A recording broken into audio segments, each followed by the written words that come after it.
Mitch McConnell, Chuck Schumer, and Nancy Pelosi tell President Biden they are open to sending unlimited amounts of taxpayer money to Ukraine. Data shows the U.S. economy is doing better than expected, but U.S. CEOs warn something big is coming and it could get rough. The railroad shutdown seems to be averted for now, and Dr. Fauci says the most asinine comments under oath. Thank you so much for liking and sharing these videos. It really helps me out as a small news organization. Now, I noticed this morning the group that handles my t-shirts, hats, and hoodies is having the biggest sale I've ever seen on their website.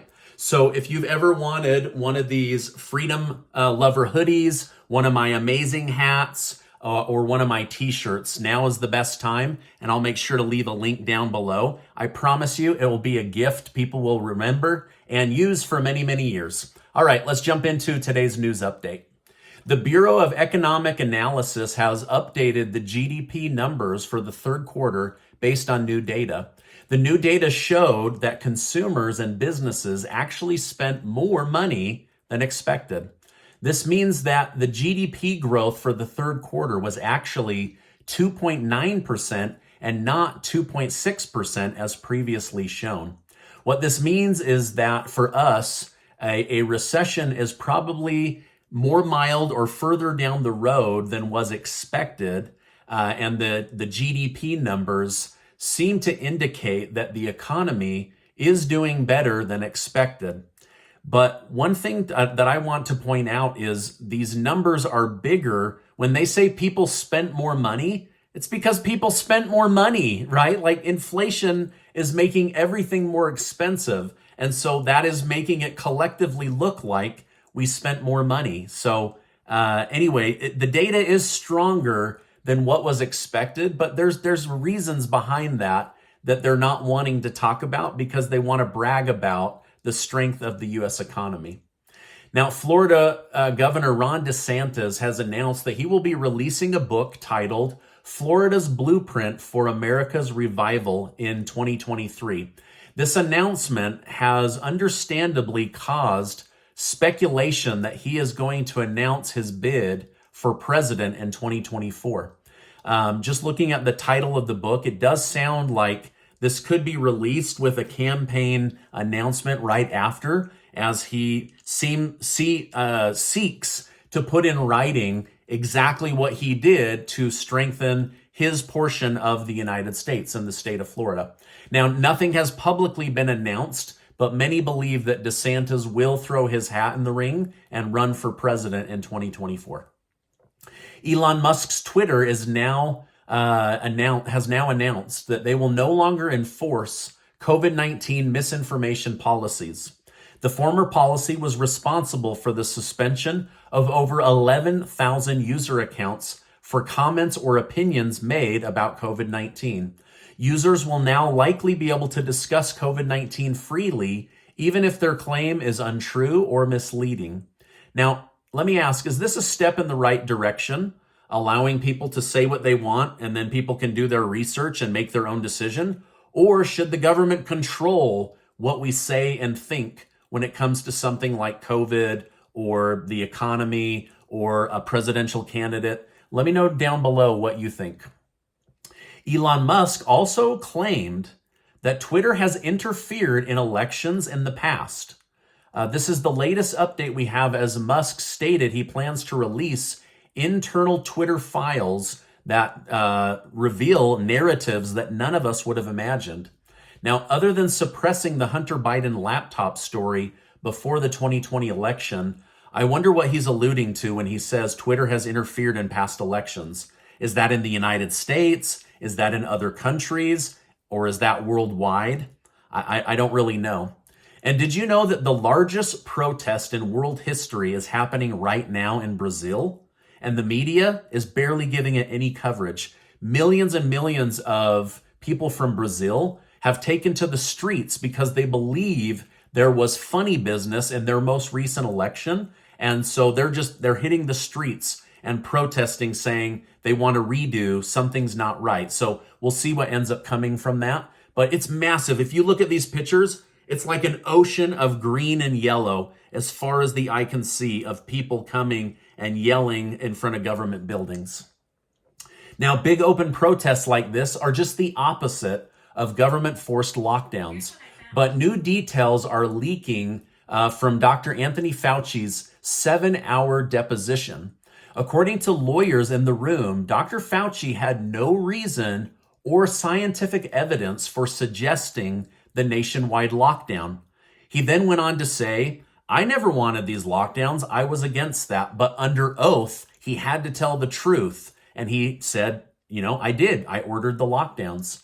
And he said his reason for doing it was that he saw what China was doing and just followed their lead. So a communist country that was forcing their people into masks, to be locked down, no access to grocery stores, don't go see your family. He said, you know what? This is where America should go. And then the rest of the world followed America's lead, but he just basically pulled this out of the air and he admitted it under oath so he doesn't perjure himself. Now, another big thing from the deposition, according to lawyers in the room, Dr. Fauci said he could not cite a single study that showed masks are effective at stopping COVID-19. Not a single study. The counter attorney showed Dr. Fauci his own emails where he privately told friends and colleagues masks might help someone who is sick to not spread it, but it does very little for healthy people. But then he went on the news every night, wear your mask, wear your mask, wear 2 masks, wear 3 masks. The counter attorney also showed Dr. Fauci how every mask box commercially sold says right on there, this mask does not prevent the spread of COVID-19. When asked what he thought about that, he said, nah, I don't really know. Now, I'm hoping the transcript of this 7-hour deposition will come out soon so that I can go through it, others can go through it. But it seems the good doctor was swayed more by political pressure and a lot less by science. I don't know, was he taking his advice from Justin Trudeau of Canada? All right, now yesterday, President Biden met with Senators Chuck Schumer and Mitch McConnell, as well as Nancy Pelosi and Kevin McCarthy on the House side. McCarthy was clear that the new GOP-led House wants nothing to do with giving more U.S. taxpayer money to Ukraine, especially since it's not being tracked and no one knows where it goes or what they're doing with the money. However, President Biden said he'd like them to consider an omnibus bill instead of a continuing resolution bill so that they could send even more money to Ukraine. McConnell, Pelosi, and Schumer all said they would love to send more U.S. taxpayer money to Ukraine and that they were open to an omnibus bill. That way they could get more done in less time, and then they will come back in January and fix it all once and for all. Now, do these people think we're stupid? There is no fixing it once and for all in January. They're going to continue to abuse taxpayers and our money and our trust. They're going to continue to shovel billions and billions of dollars of untracked taxpayer money to Ukraine. And yet they think that we just don't know what they're doing, the games that they're playing with our money. These people are crooks. All of them, both sides.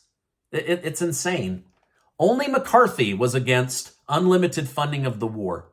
So we'll see what happens. Now, let me know in the comments section, should the United States continue to fund a European war with untracked U.S. taxpayer money? Or is it time for us to stop sending money or at least have accountability of where that money is going? As Congress begins to process the override negotiation taking place between the railroad industry and its employees, labor federations are calling on them to force the railroad companies to add paid sick leave. AFL-CIO President Liz Schuler stated, while the tentative agreement unions negotiated this year includes many critical gains, significant wage increases, caps on healthcare premiums, and prevention of crew reduction, it also fell short by not including provisions on paid sick leave or fair scheduling. Now, as of the filming of this video, the House of Representatives, under Speaker Pelosi's direction, has voted to intervene on the railroad strike and force the deal to go through with sick paid leave. It will now pass to the Senate either tonight or later this week, but it does appear that the railroad shutdown has been averted for now. And thank goodness, right? Like this would have been an absolute nightmare. Now you can see the very minute that this news was announced, because the stock market graphs shot up, almost straight up, as people were reassured of the good news that there wouldn't be, this railroad bottleneck, that goods and services would continue to flow. At the same time, Federal Reserve Chairman Jerome Powell signaled a slowdown in rate hikes, with the next rate hike being 0.5%, instead of 0.75% or 1%. Wall Street loved this news, and again, the stock market jumped up. The big indexes, such as the S&P 500, the Dow Jones, and the NASDAQ, were all up around 2% as of the filming of this video. However, this doesn't mean Americans are out of the woods just yet. Companies continue to lay off workers at an alarming rate. Amazon owner Jeff Bezos said, "I can tell you the economy does not look great right now. Things are slowing down. You're seeing layoffs in many, many, many sectors of the economy. People are slowing down." To business owners, he gave counsel, "My advice to people, small business owners, is take some risk off the table. If you're going to make a purchase, maybe slow down a purchase by a little bit." So basically saying, listen, don't put your foot fully on the gas. Things are looking rough ahead. Elon Musk tweeted that the Federal Reserve needs to cut interest rates to get the economy growing again. He said, "The trend is concerning. Fed needs to cut interest rates immediately. They are massively amplifying the probability of a severe recession." So Musk is saying if we end up in a deep recession, it will be because the Federal Reserve banks caused it, not the U.S. economy herself. The United States Defense Department has released a disturbing report. The report shows that China is on track to have 1,500 nuclear warheads in its possession by 2035. This from its current stockpiling of 400. So from 400 to 1,500. The report claims that China is making major efforts to expand its power as they seek to compete with the United States for being considered the world superpower. After much back and forth, the Senate has passed legislation that would federally protect same-sex marriage and interracial marriage. The act passed with 61 yeses and 36 noes. 12 Republicans voted with Democrats to pass this. It needed 60 votes, so it barely got through by one vote. Republican Senator Cynthia Lummis explained why she voted. She said, "For the sake of our nation today and its survival, we do well by taking this step, not embracing or validating each other's devoutly held views, but by the simple act of tolerating them. And that explains my vote." So this act is now off to the House of Representatives for approval, and if it passes, it will go to President Biden's desk within the next week.